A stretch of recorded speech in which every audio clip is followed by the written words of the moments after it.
Assalamualaikum warahmatullahi wabarakatuh. Alhamdulillahirabbil alamin. Qala Allahu ta'ala fi kitabihil karim. A'udzubillahi minasyaitonir rajim. Wa ma khalaqnas samaa'a wal arda wa ma bainahuma la'ibin. Wassalatu wassalamu ala nabiyyina Muhammadin wa ala alihi wa ashabihi wa ummatihi ajmain. Sahabat sekalian, alhamdulillah kita berjumpa lagi di dalam program Islam Futuristik episode yang ke-56. Hari ini kita akan melanjutkan kajian kita tentang munculnya peradaban manusia di planet bumi ini. Sebuah peristiwa yang sangat besar, yang sangat kompleks, yang kita sudah membahas selama puluhan episode dan selalu menyisakan sebuah clue baru, ya, yang dimana kita harus melakukan kajian lagi untuk merekonstruksi kembali sesungguhnya peradaban manusia ini dimulai kapan.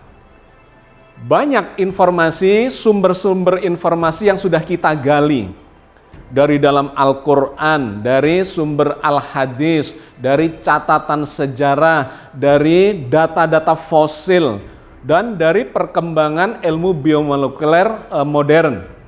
Semua kita coba buka dan kemudian kita coba mengurai. Ini seperti mengurai benang kusut, ya, yang sesungguhnya sudah ratusan bahkan ribuan tahun dicoba untuk diurai oleh para ahli, oleh para ilmuwan, oleh para ahli tafsir bahkan, dan ternyata masih menyisakan misteri yang sangat menggelitik untuk kita kaji ulang.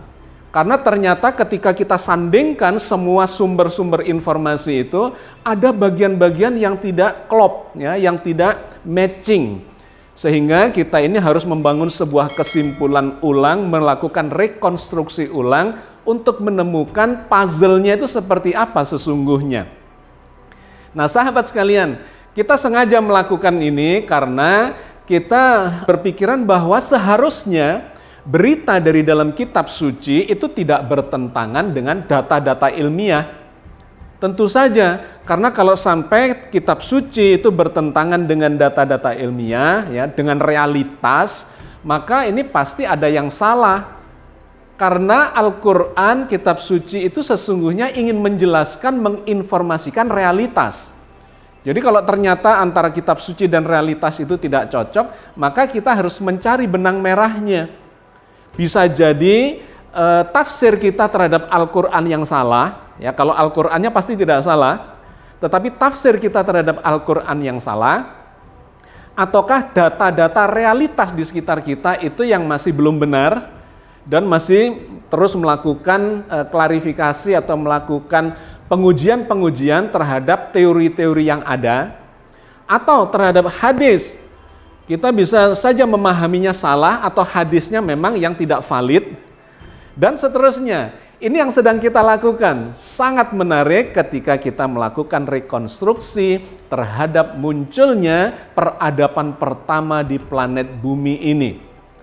Tetapi kita sebagai orang yang beriman, kita meyakini bahwa sesungguhnya berita yang paling valid itu adalah dari dalam kitab suci Al-Quran. Secara tekstual itu pasti benar adanya, tetapi konteksnya itu yang harus kemudian kita cocokkan dengan puzzle-puzzle yang ada supaya kita mendapatkan kesimpulan yang sesuai bahwa teks Al-Quran demikian, ternyata data ilmu pengetahuan atau data dari hadis, data-data fosil dan sebagainya itu klop. Nah, barulah itu menunjuk kepada sebuah kesimpulan yang benar adanya. Nah, sahabat sekalian, apa yang kita lakukan ini adalah sebuah kajian, sebuah tafsir. Tafsir itu selalu tidak bersifat mutlak.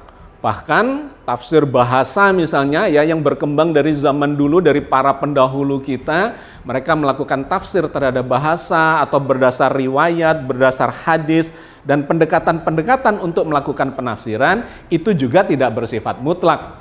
Karena itu ada ahli tafsir A, B, dan C itu bisa berbeda-beda. Itu biasa saja. Ya, kita adalah sedang melakukan rekonstruksi dengan berbagai macam sudut pandang yang hasilnya ini bisa saja berbeda dengan tafsir yang sebelumnya. Tetapi poin penting yang ingin saya sampaikan adalah umat Islam ini harus berani melakukan rekonstruksi dengan pendekatan-pendekatan yang semakin ilmiah yang dasar-dasarnya jelas. Ayat Qur'annya jelas, informasi hadisnya jelas dan tidak boleh bertentangan dengan Al-Qur'an. Data-data ilmiah juga harus jelas, bisa dipertanggungjawabkan secara ilmiah dan tidak bertentangan dengan Al-Qur'an. Termasuk pendekatan-pendekatan secara kesejarahan, secara biomolekuler, secara filsafat ya. Semua kita buka dan semuanya itu harus tidak bertentangan secara tekstual dengan Al-Qur'an. Ya, ini sebuah upaya yang luar biasa dan ini akan mencerdaskan umat Islam. Karena beragamanya tidak lagi hanya ikut-ikutan, melainkan kita mencoba mencari bersama. Apa yang saya lakukan bisa saja salah, sebagai pendekatan ilmiah itu biasa saja. Sebuah teori ternyata ketika ditemukan data-data baru, itu bisa saja gugur sebuah teori itu. Itu tidak ada masalah dengan pendekatan atau kajian ilmiah semacam itu. Yang saya senang adalah kawan-kawan semua ikut terlibat di sini.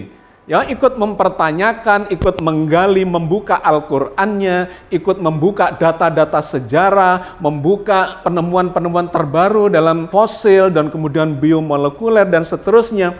Itulah yang sesungguhnya saya harapkan dan kita mencoba mencari bersama, melacak bersama bagaimana sesungguhnya cerita munculnya peradaban di muka bumi ini. Awalnya kita mengira bahwa zamannya Adam itu berada di sekitar 6.000 sampai 10.000 tahun yang lalu. Dari mana sumbernya untuk mengambil kesimpulan itu? Berasal dari Al-Hadis, yaitu dari silsilah para nabi. Di mana diceritakan dalam silsilah nabi itu kalau kita tarik mundur ke belakang dari zamannya Nabi Muhammad ke Nabi Isa, kemudian sampai ke Nabi Nuh, sampai ke Nabi Adam, itu diperkirakannya ya sekitar 6.000 sampai 10.000 tahun yang lalu. Ini juga klop dengan informasi dari Alkitab Nasrani. Tetapi ternyata informasi itu tidak ada di dalam Al-Qur'an. Sehingga kita harus mempertimbangkan ulang.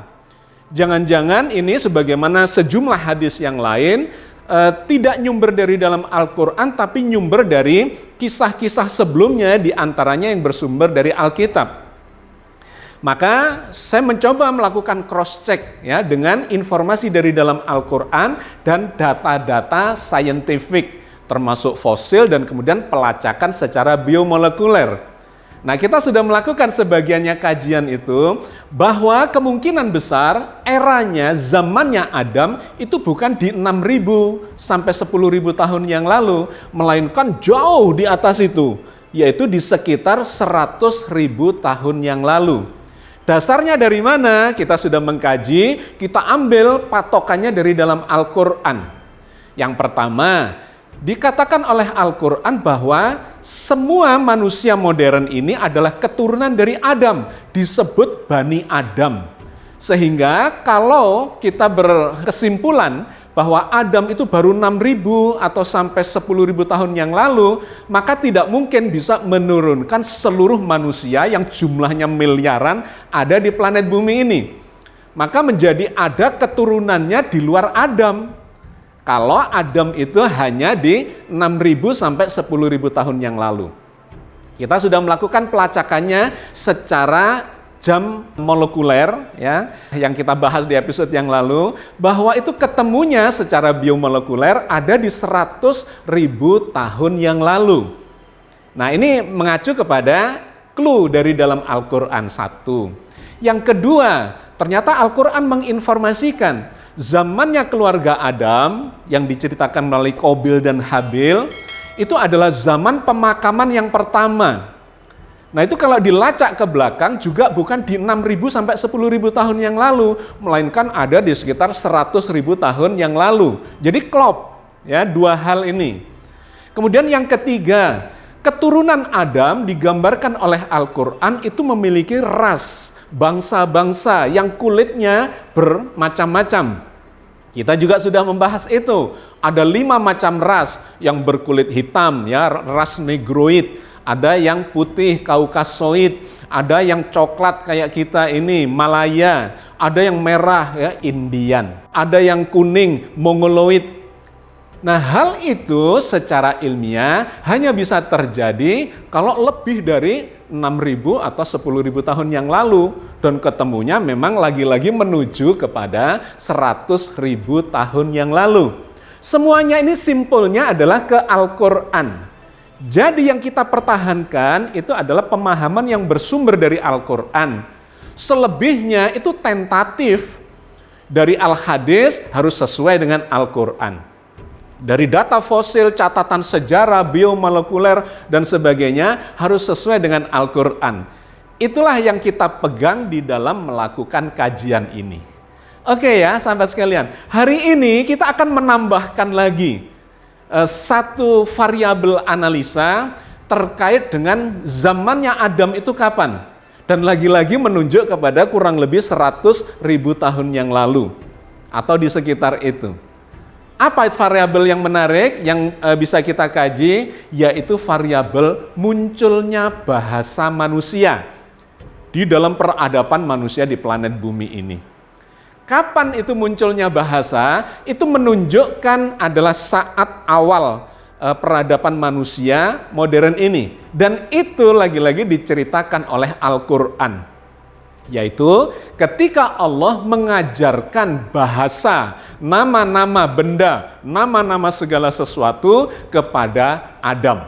Itu diceritakan Allah di dalam surat Al-Baqarah ayat 31. Wa 'allama Adamal asma'a kullaha tsumma 'aradahum 'alal malaikah faqala ambi'uni bi asma'iha ulai in kuntum shadiqin. Dan dia mengajarkan kepada Adam nama-nama seluruhnya. Kemudian mengemukakannya kepada para malaikat. Lalu berfirman, sebutkanlah kepadaku nama benda-benda itu jika kamu memang orang-orang yang benar. Sahabat sekalian, ayat ini memberikan gambaran kepada kita bahwa Adam itu adalah manusia pertama yang memberi nama pada benda-benda, diajari oleh Allah. Segala macam peristiwa yang ada di luar dirinya, di langit, di bumi, dan di sekitarnya, Adam memberikan nama-nama terhadap benda-benda itu. Bahkan para malaikat tidak tahu nama-nama itu karena memang belum ada bahasa yang disepakati pada waktu itu seperti bahasa yang kita miliki sekarang ini. Nah, Adam digambarkan sebagai manusia yang pertama terkait dengan munculnya bahasa yang menjadi cikal bakal dari bahasa yang modern ini.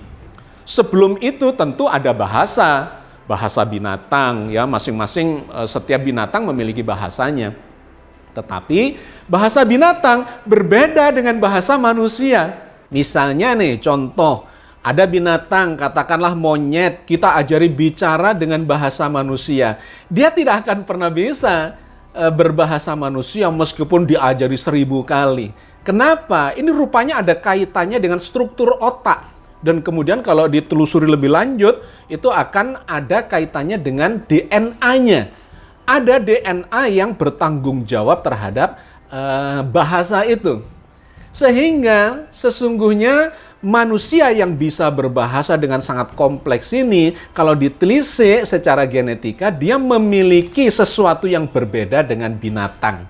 Sehingga dikatakanlah bahwa manusia yang bisa berbahasa sekompleks ini itu muncul tidak melalui evolusi, tetapi muncul secara seketika pada suatu saat memutuskan rantai evolusi itu. Dengan kata lain, dalam istilah kajian yang sudah kita lakukan, Adam yang memiliki bahasa yang sangat kompleks yang diturunkan kepada kita semua ini sesungguhnya adalah sebuah produk dari mutasi genetika atau bahkan mutasi genomik yang membuat dia berbeda sama sekali dengan generasi yang sebelumnya. Nah, ini menarik, dilakukan penelitian oleh para ahli, memang kontroversi ya, banyak versinya, tetapi ada salah satu yang menarik. Kalau kita membaca sebuah buku yang dikarang oleh seorang ahli linguistik dari Amerika yang bekerja sama dengan seorang pakar komputer ya, permodelan komputer, yaitu Noam Chomsky dan Robert Berwick. Noam Chomsky adalah seorang pakar linguistik ya, pakar bahasa dari Amerika, sedangkan Berwick itu adalah pakar permodelan komputer. Mereka bekerja sama menulis sebuah buku yang berjudul Why Only Us? Language and Evolution. Buku itu menceritakan kenapa yang punya bahasa yang sangat canggih ini cuma kita, cuma manusia. Binatang punya bahasa, iya, tetapi bahasanya tidak secanggih bahasa manusia. Kucing punya bahasa, burung punya bahasa, segala macam punya bahasa. Tetapi berbeda dengan bahasanya manusia yang kemudian itu menjadi cikal bakal munculnya peradaban yang sangat canggih di permukaan bumi ini. Nah, dia melakukan analisa, rekonstruksi ke masa lalu secara permodelan komputer. Dua orang ini. Dari sekitar 7.000-an bahasa yang sekarang ada di muka bumi ini, kalau ditarik ke belakang, itu akan memunculkan namanya bahasa ibu atau proto-language. Misalnya nih, di kawasan Asia Tenggara seperti Indonesia, Malaysia, Singapura, ya Brunei, itu mirip bahasanya, rumpun bahasa Melayu. Itu ada bahasa ibu yang kalau kita tarik, dulu ada asalnya yang menjadi cikal bakal dari bahasa Melayu. Ada di kawasan Eropa misalnya, ada di kawasan Timur Tengah dan seterusnya. Kelompok-kelompok bahasa, rumpun-rumpun bahasa itu kalau ditarik terus ke belakang, itu akan ketemu nenek moyangnya bahasa itu yang disebut sebagai proto-language. Dan menariknya itu ternyata mengarah kepada Afrika.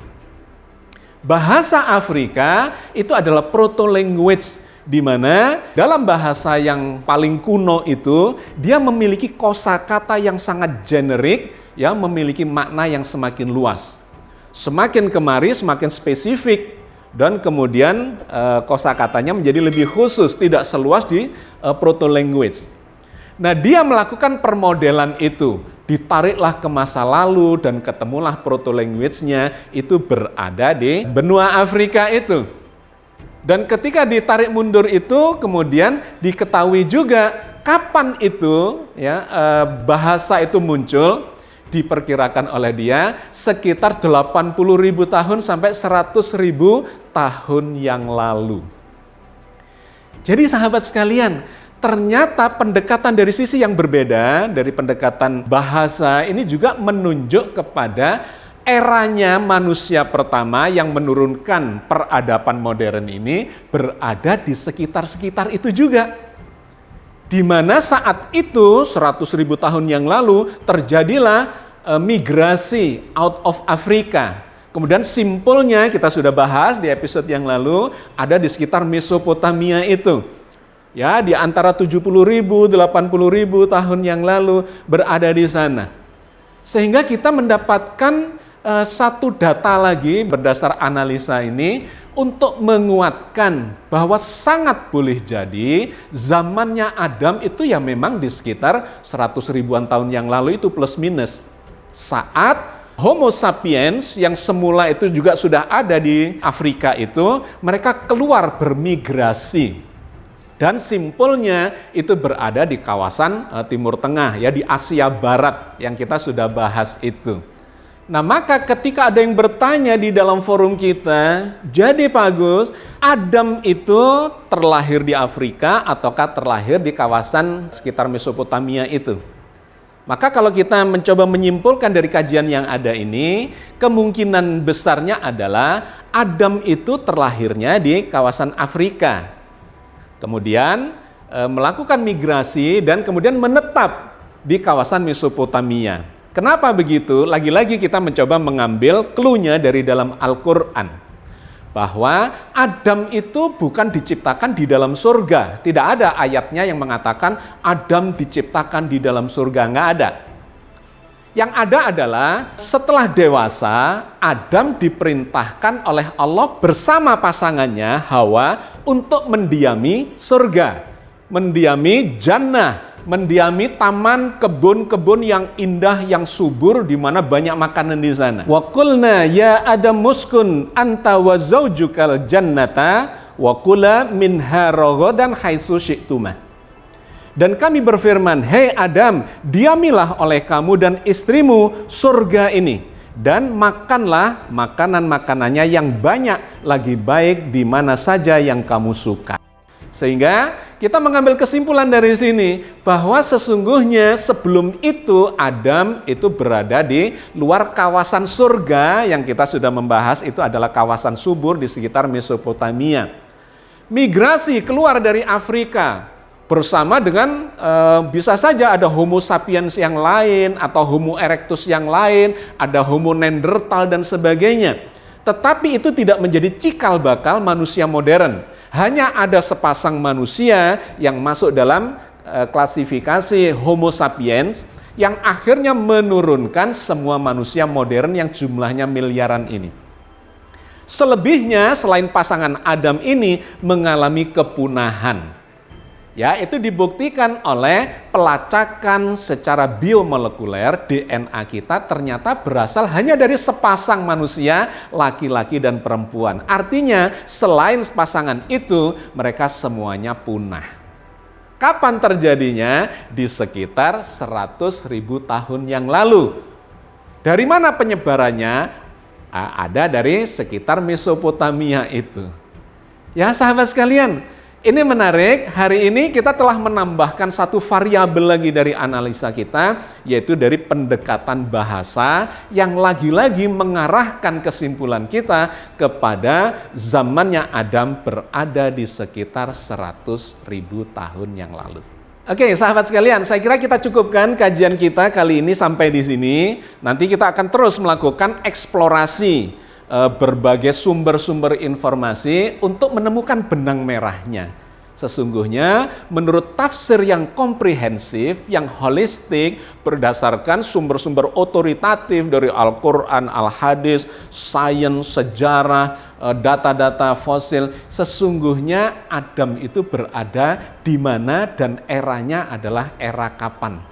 Mudah-mudahan Allah terus membimbing kita untuk menuju pada kesimpulan yang benar, dan saya senang sekali kawan-kawan sekalian terlibat secara aktif di dalam kajian ini untuk menemukan tafsir bersama sesungguhnya bagaimana kita harus memahami cerita-cerita atau hikmah informasi dari dalam Al-Quran yang sesuai dengan realitas kehidupan kita di planet bumi ini. Billahi taufiq wal hidayah. Wassalamualaikum warahmatullahi wabarakatuh.